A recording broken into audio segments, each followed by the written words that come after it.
नमस्कार दोस्तों, पॉलिटिकल नेताजी में आपका स्वागत है। आशा करता हूं आप सब ठीक होंगे।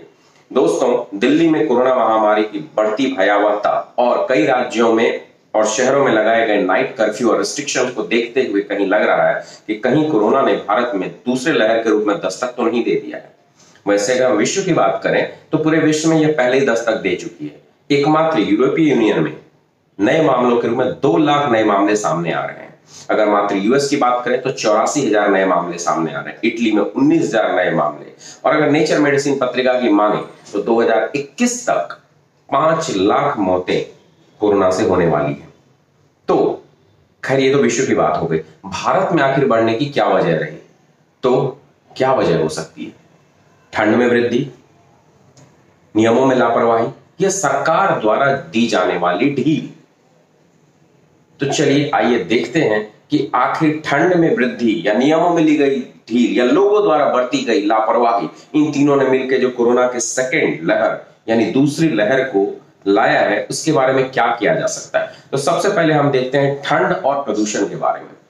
हॉवर्ड के एक अध्ययन के मुताबिक यह कहा गया है कि अगर आपके प्रदूषण का स्तर 2.5 पीएम यानी पर्टिकुलर मैटर में वृद्धि होने से जो प्रदूषण के स्तर का मापक होता है, 8% मौतों में वृद्धि हो जाती है।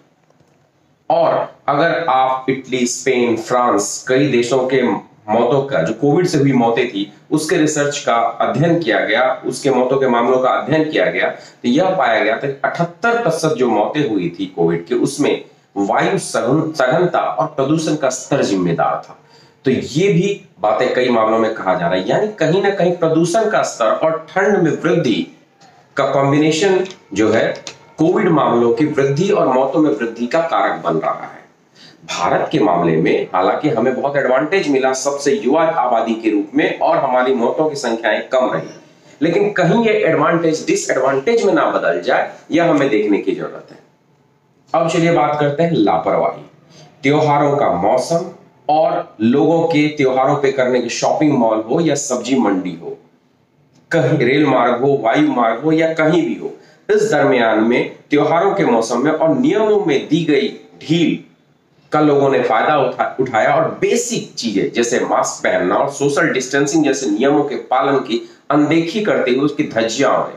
तो ये लापरवाही भी एक नतीजा बनता है कि कोरोना के दूसरे लहर के आगमन के रूप में। अब बात करते हैं कि आखिर सरकार की तरफ से कहां लापरवाही हुई, किन नियमों में दी गई ढील इसका कारण बनी।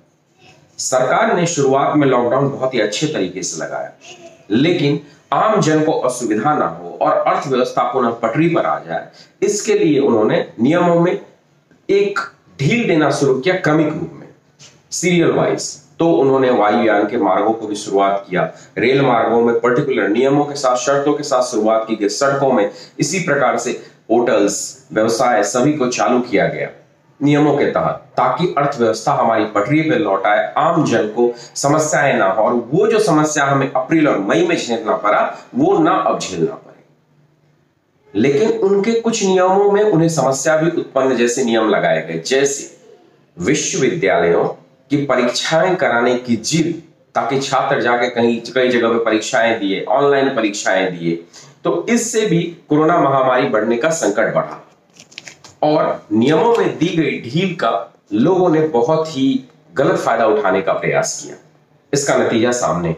जहां केरल में जून में 54 मामले थे, 10 अक्टूबर को 10,000 से 11,577 के बीच में मामले थे, अकेले इस नवंबर में आते आते उनके 94,000 मामले हो गए और वह महाराष्ट्र के बाद सेकंड पोजीशन पे पहुंच गई है सक्रिय केसेस के रूप में। तो यह भी एक कारण रहा। तो ये सारे सिचुएशन को देखते हुए हमें लग रहा है कि तीनों कारक जिम्मेदार थे, ठंड और प्रदूषण, लोगों की लापरवाही और सरकार द्वारा दी गई ढील। तो अब क्या किया जाना चाहिए, इसके बारे में हम चर्चा करते हैं कि आखिर क्या किया जाना चाहिए और विश्व के कुछ देशों ने क्या किया है। जैसे ब्रिटेन ने यह आदेश निकाल दिया है कि एक बार में 6 व्यक्ति एक जगह जमा नहीं हो सकते हैं। फ्रांस में कर्फ्यू लगा दिया गया है, इटली में लॉकडाउन में कड़ाई कर दिया गया है। तो अब भारत क्या करे, क्योंकि भारत का जो डेमोग्राफी है, भारत का जो जनांकीय पैमाना है, लोगों की जनसंख्या है, वो अलग है। तो उस स्थिति में यह करना चाहिए कि यात्रा में जो ढिलाई त्योहारों के चलते या गर्मियों के छुट्टी के चलते दी गई थी, अब उस ढिलाई को खत्म करते थोड़ी कड़ाई का पालन किया जाना चाहिए। एक जगह पे कई लोगों के जमा होने पर प्रतिबंध किया जाना चाहिए और ठंड और प्रदूषण के चलते जो स्थिति आ रही है उसमें थोड़ी सी सावधानी बरतने के लिए कहा जाना चाहिए और जुर्माना को बढ़ाया जाना चाहिए। जैसे दिल्ली का हम उदाहरण ले सकते हैं कि उन्होंने मास्क नहीं पहनने पे, सोशल डिस्टेंसिंग नहीं मेंटेन करने पे 2000 रुपए तक का जुर्माना लगाया। तो कुछ ऐसे तरह का ताकि लोगों के अंदर थोड़ा सा डर उत्पन्न हो। भारत सरकार को तैयारी के लिए कमर कस लेनी होगी। बस इस बार यह ध्यान रखने की जरूरत है कि यह तैयारी लोगों को परेशानी का सबब ना बने, अर्थव्यवस्था पर मार ना पड़े, दुकानों को सीमित समय के लिए ना खोला जाए, उसके पूर्ण समय के लिए खोला जाए ताकि लोगों की भीड़ वहां पे सामान लेने के लिए जमा ना हो। लेकिन क्या इतनी तैयारी काफी है? सिर्फ सरकार द्वारा अपनाए गए पैमाने से और हम पे लगाए गए कड़ाई से यह बीमारी दूर हो जाएगी? नहीं। इससे हमें सबको साथ में मिलकर लड़ना है और अगर हमें साथ में मिलकर लड़ना होगा तो हमें मन में यह होना चाहिए कि इस बीमारी के लिए अभी तक कोई दवाई नहीं आई है और इसका एक ही हथियार है सोशल डिस्टेंसिंग और मास्क पहनना।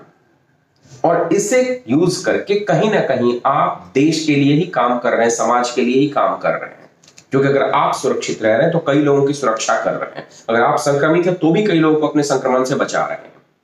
तो सिर्फ सजा या जुर्माना के डर से यह नहीं होगा और ना ही एक ही दिन में महामारी समाप्त हो जाएगी। धैर्य रखना होगा, मास्क पहनना होगा, सैनिटाइजेशन का यूज करना होगा, सोशल डिस्टेंसिंग मेंटेन करना होगा और तब जाकर के यह बीमारी दूर होगी। इसलिए वैक्सीन जब तक नहीं आ जाती तब तक ढिलाई बरतना खतरे से खाली नहीं है।